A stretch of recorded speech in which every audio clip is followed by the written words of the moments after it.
আমার একটা হৃৎপিণ্ড, সেটাই আল্লাহ নিয়ে গেছে। পরশুদিন বলছে, বাবা আমার একটা বরকা কিনে দাও। আমার স্যান্ডেলটা দেখেন 3 বছর পুরাতন ছেঁড়া, কিন্তু আমি আমার স্যান্ডেলটা পাল্টাই না, সেলাই করে নেই, কিন্তু আমার বাচ্চাদেরকে আমি কষ্ট পেতে দেই না। শুধু একবার বলছে, বাবা লেচে খাবো। আমার মেয়ের মোবাইলে আমার নাম হলো 500 ছবি আছে।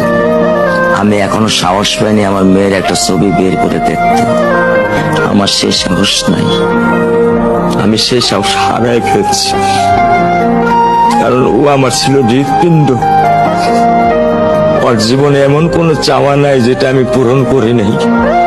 পরশুদিন বলছে, বাবা আমার একটা বরকা কিনে দাও। আমার চাচতো ভাই বললো, ভাই ইসলামপুর থেকে 300-400 টাকা পাওয়া যায়। আমি সাথে সাথে নিউনি মার্কেট থেকে আমি 1000 টাকা দিয়ে আমার মেয়েকে বরকা এনে দিচ্ছি। আমি দরিদ্র, ভাঙা বাসায় থাকি।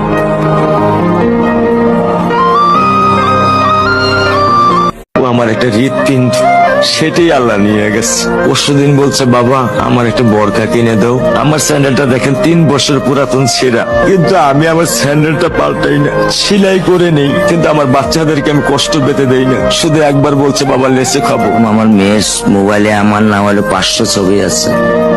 আমি এখনো সাহস পাইনি আমার মেয়ের একটা ছবি বের করে দেখতে। আমার সে সাহস নাই।